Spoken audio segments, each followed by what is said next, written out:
Avec vous pour le 10h midi et on parle des tarifs du gaz depuis lundi. Les tarifs ont baissé. Est-ce que votre facture va baisser? On va en parler. Pas facile de s'y retrouver entre les appels des démarcheurs à longueur de journée qui essayent de vous faire changer d'opérateur. On n'y comprend pas grand-chose. Comment faire le bon choix? On en parle ce matin avec Éric Butazzoni. Bonjour. Bonjour. Êtes coordinateur de la CGT pour Engie. Et avec nous, Julien Tchernia, président fondateur d'Équateur, premier fournisseur d'énergie verte en France. Bonjour. Bonjour, merci d'être là. Vous avez passé un accord avec l'UFC Que Choisir, un achat groupé qui court sur 2 ans. Vous allez nous raconter de quoi il s'agit avec des tarifs moins chers. Donc déjà, comment expliquer ces fluctuations? Peut-être que vous pouvez nous expliquer ces fluctuations sur le prix du gaz. Et est-ce que la répercussion, j'ai 2 questions en même temps, et est-ce que la répercussion sur la facture, quand est-ce qu'on va la voir? Alors, la répercussion se fait immédiatement. En fait, pourquoi ça fluctue? Ça fluctue essentiellement du fait de la fluctuation du prix du gaz sur les marchés. Alors, il y a différentes indexations, le prix du gaz en Europe, le prix du pétrole. Ce qu'il faut savoir quand même, c'est que la fluctuation ne touche qu'une partie du tarif, c'est-à-dire la partie molécule. Il y a une grosse partie qui est constituée en fait par le service public, c'est-à-dire l'acheminement, le transport, la distribution, le stockage, etc. Et cette partie, en fait, elle est payée de la même façon par tout le monde. Alors, pas tout à fait par tout le monde, parce que notamment les fournisseurs alternatifs se débrouillent pour essayer de ne pas payer une partie du service public, notamment le stockage, qui a créé des gros problèmes sur les années passées, avec un refus de payer le stockage, et donc un avantage compétitif en se reportant en fait finalement sur Engie au cas où il y aurait un déficit. Alors Julien Tchernia n'est pas du tout d'accord, donc allez-y, dites-nous pourquoi. Donc pour obtenir une licence gaz, en fait, il faut assurer un minimum de stockage, et l'État, la DGEC nous demande de prouver qu'on est capable de passer un hiver avec plus aucun fournisseur, l'hiver le plus froid depuis 20 ans, et donc c'est vérifié tous les ans, et donc ça implique un certain niveau de stockage. Peut-être qu'il y a des gens très très malins ont trouvé des systèmes incroyables pour passer outre les filtres du ministère. En tous les cas, c'est pas le cas d'Équateur. On fait du stockage comme nos obligations le demandent, et on se retrouve donc au même niveau avec les mêmes prix, mêmes tarifs pour tout le monde. Ouais. Effectivement, sur le stockage, il y a quand même quelque chose à dire, c'est qu'il reste un monopole d'Engie alors que les tarifs ne sont pas réglementés. Et quand vous avez un monopole, quelqu'un qui est en position de monopole sans tarif réglementé, évidemment, il a tendance à faire un peu ce qu'il veut pour ses tarifs. Ouais. Si, les stockages sont maintenant régulés, mais je rappelle simplement qu'avant qu'ils soient régulés, ils sont régulés depuis très peu de temps. Avant qu'ils soient régulés, le sud-est de la France, par exemple, a failli être planté il y a 2 ans par défaut de gaz. Et c'est Engie qui a été appelé au secours pour amener du gaz d'urgence à Marseille. Sinon, le sud-est de la France aurait été séché. Ouais. Ce qui est très intéressant sur le prix du gaz, c'est que, alors, il varie tous les mois depuis 2014, les tarifs réglementés de vente. C'est la 8e baisse cette année. C'est ça. Donc en ce moment, il est beaucoup moins cher. Il y a eu des moments où il était beaucoup plus cher. Vous avez en fait un impact international, comme vous avez dit. Il y a une époque, effectivement, le sud de la France était très très peu irrigué, puisque, et c'est ça que moi je trouve passionnant dans notre métier, suite à Fukushima, les Japonais ont consommé beaucoup de gaz. Comme pour ça, il fallait acheminer beaucoup de gaz en bateau.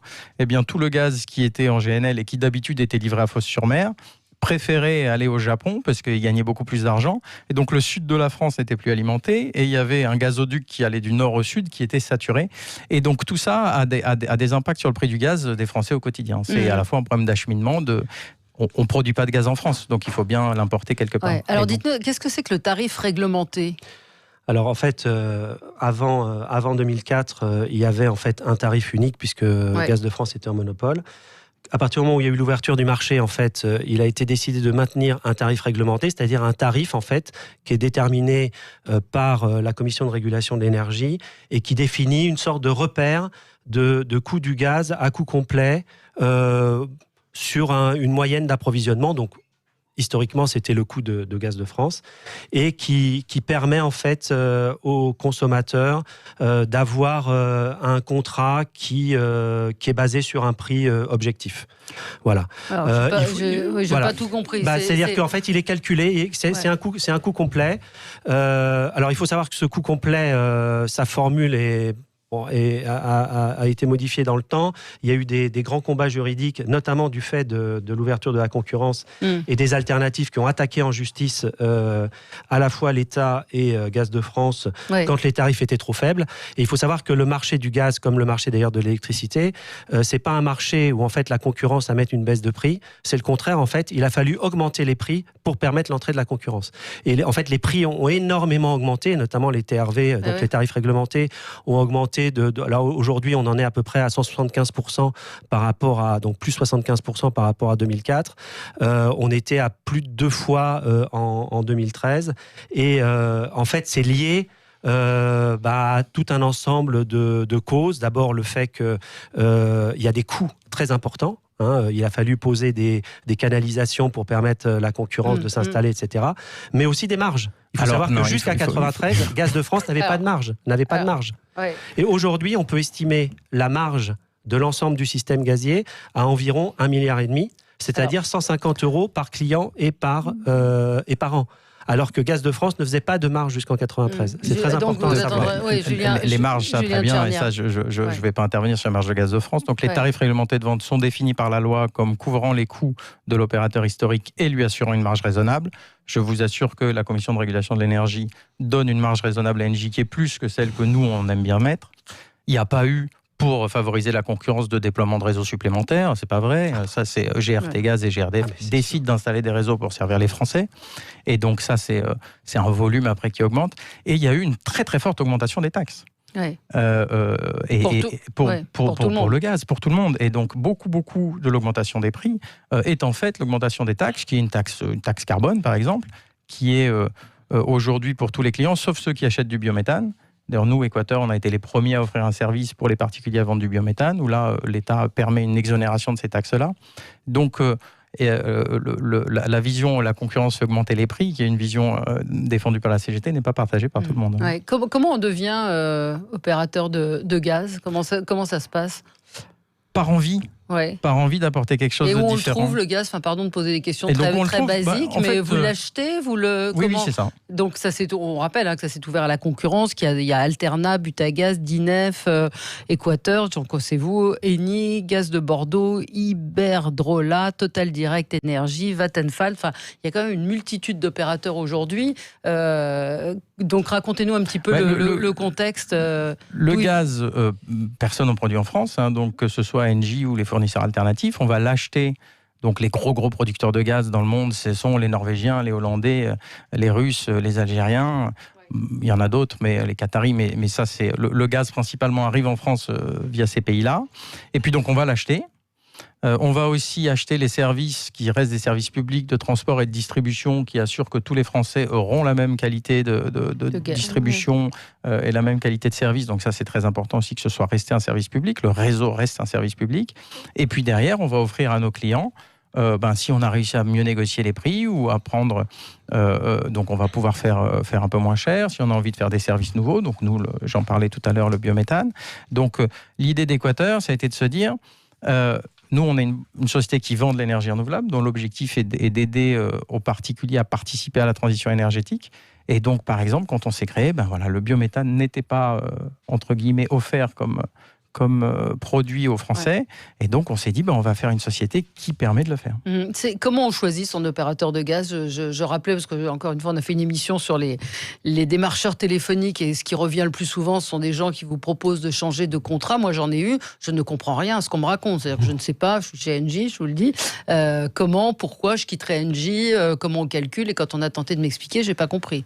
En fait, ce qu'il faut savoir, c'est que c'est très difficile, en matière d'énergie, que ce soit l'élec ou le gaz, c'est très difficile de changer, de choisir, parce que en fait, en réalité, le service, c'est-à-dire l'arrivée du gaz et l'arrivée de l'élec, il dépend de tout un ensemble d'intervenants qui fait que finalement, le fournisseur a très peu d'influence sur les choses. Et si bien qu'en fait, effectivement, il y a surtout une bataille commerciale, et Engie y participe largement, et la CGT le dénonce sous forme. Alors, il y a plusieurs façons. Il y a effectivement le démarchage téléphonique, il y a le démarchage physique. qui pose énormément de problèmes, sur lesquels nous, CGT, on a alerté plusieurs fois, donc c'est-à-dire les démarcheurs à domicile qui toquent à la porte, etc.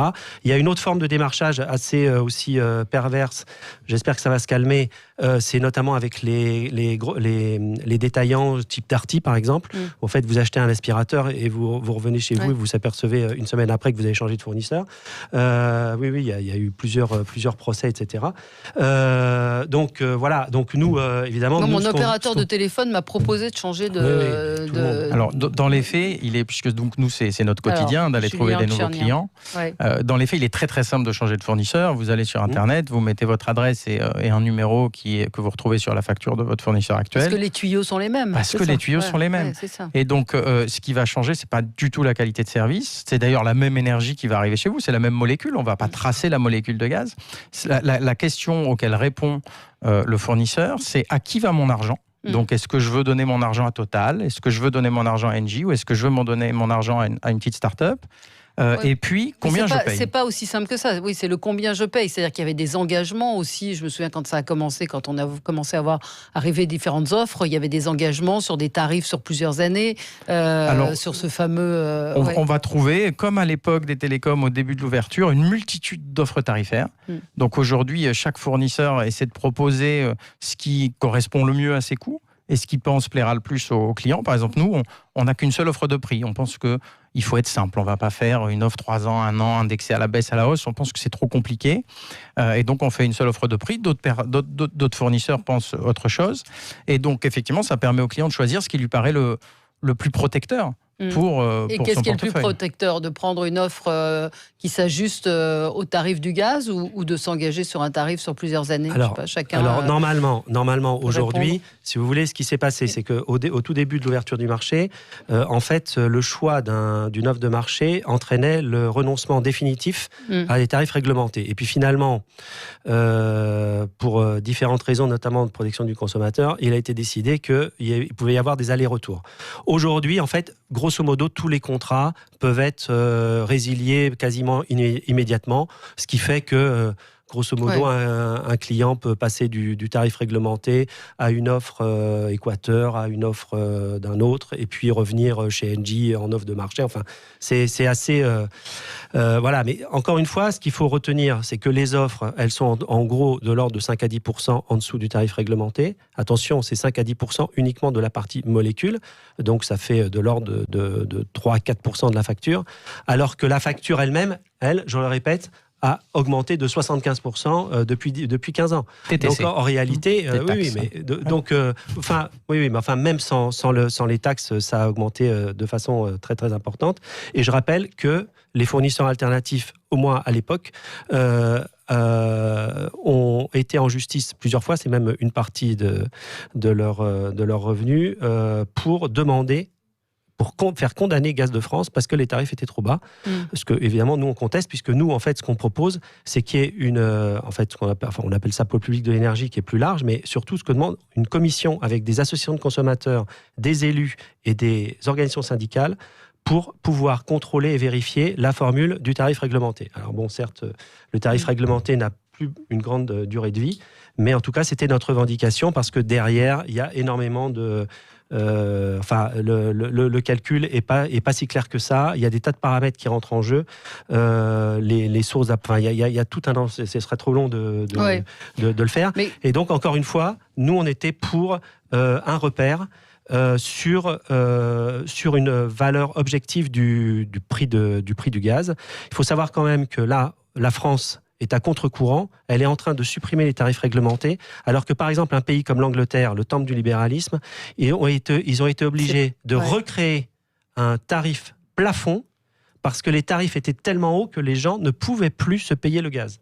Donc voilà, nous évidemment, on est contre l'ouverture du marché qui a coûté un pognon de dingue, comme on dirait, et qui aujourd'hui, est l'organisation, organise une surenchère entre des fournisseurs, mais le problème pour nous n'est pas là. Allez, on se retrouve dans un instant, 0826 300 300 pour poser vos questions. On parle des tarifs du gaz, comment choisir son opérateur. À tout de suite. Avec vous sur Sud Radio, on parle des tarifs du gaz. Comment choisir son fournisseur de gaz? Comment choisir l'offre la moins chère? On en parle avec Julien Tchernia, qui est fondateur d'Équateur, premier fournisseur d'énergie verte en France. Équateur qui vient donc de remporter l'appel d'offres de l'association pas 60 millions, l'UFC Que Choisir. C'est un achat groupé, donc il fallait s'inscrire avant. Vous allez nous en dire quelques mots. Et Éric Butazzoni, coordinateur de la CGT Énergie. Pour vous, l'ouverture du marché du gaz à la concurrence empêche Engie de jouer avec les mêmes armes que ses concurrents. Parlez-nous de cette offre donc de l'UFC Que Choisir. Donc l'UFC Que Choisir, ça fait plusieurs années déjà oui, c'est que leur l'UFC 6e édition propose en gaz. Des achats groupés pour payer moins cher. C'est-à-dire l'union fait la force. Exactement. Donc ce qu'ils font, c'est qu'ils font un site où tous les particuliers peuvent se préinscrire. Et puis en parallèle, ils sélectionnent des fournisseurs en nous imposant des conditions générales de vente qui vont beaucoup plus loin que ce qu'on va trouver classiquement chez la plupart des fournisseurs. Et puis ensuite, une fois qu'ils ont présélectionné les fournisseurs qui veulent participer et qui acceptent de se soumettre à leurs conditions, ils ferment les préinscriptions. Et ils nous disent, aujourd'hui, on a, et donc en ce moment sur le site, électricité plus gaz, je crois qu'il y a 250 000 préinscrits sur cet achat groupé. Puis ensuite, ils font des enchères inversées. Et donc, je vous avoue qu'en tant que fondateur de société, c'était une demi-journée assez stressante. Et donc, nous, on a remporté ces enchères inversées avec une offre qui est 16% moins chère sur le kilowattheure hors taxe. Donc, ça reviendra à 12% moins cher TTC pour les clients. Oui. Donc pendant 2 ans. Que répond Engie face à ça?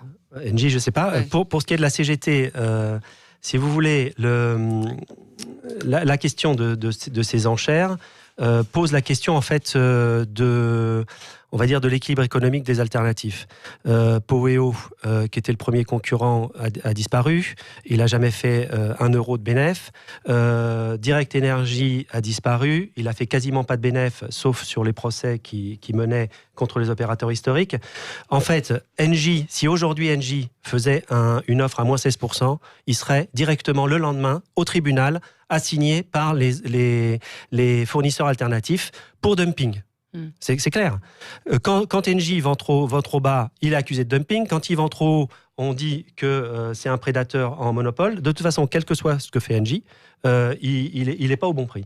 Donc voilà, après, encore une fois, Engie a encore, c'est ténu, mais il a encore des obligations de service public. Il paye encore pour un certain nombre de choses. Tout à l'heure, je parlais du stockage, mais il y a d'autres éléments. Et ces éléments, je le maintiens, ne sont pas intégrés nécessairement dans les offres des alternatifs. Et tout à l'heure, M. Tchernia parlait du contrôle de l'administration. Je peux vous dire que ça fait très longtemps qu'on est en relation avec l'administration et le ministère de l'Industrie et qu'on sait très bien qu'il n'a pas les moyens de contrôler la loi de 2003 sur la validité de la garantie de sécurité d'approvisionnement des fournisseurs alternatifs. Moi, je suis très très malheureux pour Engie. Ça, c'est vrai, quand j'entends comme vous souffrez. Vous êtes quand même que la 3e entreprise du CAC 40, peut-être 2e maintenant. Et donc, effectivement, c'est très très dur pour Engie. Oulala. Et chaque jour, quand on fait des offres plus intéressantes, on se dit, est-ce qu'on va vraiment le faire? Parce qu'Engie va être mis en difficulté. Donc, dans les faits, ça va quand même pas mal pour Engie. Et on gagne toujours de l'argent à moins 16%. Après, chacun a ses structures de coûts. Et nous, évidemment, on est plus petits. Et donc, on n'a pas une structure de coûts qui est celle d'une grande multinationale. Donc, je pense que c'est ça qui nous permet d'être plus compétitifs. La question sur la rentabilité. Ensuite, c'est une question de gestion d'entreprise, et chacun s'adapte. En tous les cas, cette année, c'est une question qui était devenue très importante pour l'UFC Que Choisir, puisqu'ils nous ont demandé, avant d'avoir le droit de participer, de prouver qu'on avait les moyens de financer une telle croissance. C'est quelque chose de nouveau par rapport aux autres éditions, où ils ont insisté énormément en disant, attendez, vous n'allez pas faire n'importe quel prix, vous allez me prouver que vous êtes capable de financer les offres que vous allez proposer. Il y a une auditrice qui nous dit l'Union européenne a obligé à la libre concurrence. La France avait les prix les plus bas d'Europe en électricité, bien placés en gaz, et cette libre concurrence a fait augmenter les prix de façon exponentielle. Alors sur l'électricité, 70% de l'augmentation depuis l'ouverture du marché, c'est une augmentation des taxes. Le reste, c'est une augmentation de la partie service public, transport, distribution, sur le prix de l'électricité, sur le prix de l'énergie pure. ça c'est resté stable. Et depuis très longtemps, malgré ce que les hommes politiques nous disent, le prix de l'électricité et énergie pure est moins cher en Allemagne qu'en France. Si vous regardez sur les marchés, on a en général un marché allemand qui est un peu plus bas que le marché français. Alors sur le gaz, le prix du gaz lui-même dépend énormément de la politique. Et c'est sûr que quand la Russie envahit l'Ukraine, ça va avoir un gros impact sur le gaz. C'est sûr que si demain les États-Unis attaquent l'Iran, je pense que l'ENJ et nous, on va devoir réagir. Donc, mais alors, qu'est-ce qui va se passer à ce moment-là par rapport au tarif ? Moi, si je m'engage avec vous sur un tarif, qu'est-ce qui se passe ? Alors, si vous êtes chez nous sur un tarif fixe, nous, on aura déjà acheté le gaz et donc vous n'aurez pas de variation de tarif. Si vous êtes au tarif réglementé de vente et qu'il y a une augmentation de prix de marché, comme le tarif réglementé de vente change tous les mois, vous allez subir cette augmentation. Et de la même manière, vous profiterez des baisses. C'est un choix. Personne ne peut dire... Mais qu'est-ce qui est le mieux ? Après, c'est une question... Oui, c'est ça. Nous, on laisse le choix au client. C'est-à-dire qu'un client qui est en tarif variable chez nous peut aller sur son espace client parce que, je ne sais pas quoi, Poutine réenvahit l'Ukraine, il appuie sur le bouton et fixe son prix. Donc, parce que moi, je ne peux pas vous dire, moins 16% maintenant, c'est aujourd'hui le meilleur tarif. Est-ce que dans 2 ans, ce sera toujours le meilleur tarif ? Ça, ce serait mentir que de vous l'affirmer. Mais ce que vous disiez, c'est qu'aujourd'hui, Éric Butazzoni, on peut quitter... je peux quitter Équateur à tout moment et revenir chez Engie. Voilà, on peut quitter les fournisseurs librement. Maintenant, si je reviens à la question la remarque de l'auditrice, ce qui est vrai, c'est qu'avant les directives européennes, qui datent des années 90 et début 2000, en fait, il y avait un système d'approvisionnement de long terme qui était fixé grosso modo d'État à État entre Gaz de France et les principaux pays fournisseurs. Donc à l'époque c'était l'Algérie, la Russie, etc. Et en fait ça permettait de garantir un lissage, notamment un lissage de prix et une sécurité d'approvisionnement. Aujourd'hui en fait les directives qui ont créé un marché font que effectivement grosso modo, le prix est calé sur le marché Europe, mais il y a aussi une influence des autres marchés, notamment tout à l'heure on parlait du marché asiatique, qui détournait notamment les cargaisons de gaz naturel liquéfié. Et donc aujourd'hui, effectivement, les tarifs peuvent très bien, les prix de gros peuvent très bien évoluer très fortement d'une semaine à l'autre et seront répercutés sur les consommateurs. Et ce qui est intéressant quand on rentre dans ce marché, c'est qu'on se rend compte que les tarifs réglementés de vente il y a une formule, mais ils peuvent être aussi politisés, et parfois au détriment du consommateur. Par exemple, en décembre, il y avait les Gilets jaunes, et donc le gouvernement, pour faire une annonce, pour essayer de calmer la grogne sociale, a dit « nous allons bloquer les prix du gaz ». Sauf qu'ils étaient en baissier. C'est ça. Et que s'ils n'avaient pas baissé les prix du gaz, bloqué les prix du gaz, le tarif réglementé de vente aurait baissé beaucoup plus qu'il ne l'a fait jusqu'en juin. Donc, il y a une idée que j'avais moi-même quand j'étais jeune, qui est l'État nous protège. L'État nous protège, par contre, les politiques vont aussi regarder d'autres facteurs que juste le facteur prix, chose que nous, les alternatives, nous ne faisons pas. Et donc là, il y a un choix citoyen, chacun doit se poser la question, tiens, est-ce que je choisis la direction 1 ou la direction 2 ? Et on peut signaler qu'il y a un comparateur internet, comparateur-offre.energie-info.fr, où vous mettez votre code postal, votre type de consommation, et ça vous fait une estimation de tous les fournisseurs. C'est fiable, vous le conseillez ? Ça, c'est le comparateur du médiateur de l'énergie. C'est un comparateur de référence qui est très très bien fait. Merci à tous les deux. On se retrouve dans quelques instants, la suite du 10h midi, et on va commenter l'actualité avec vous. À tout de suite.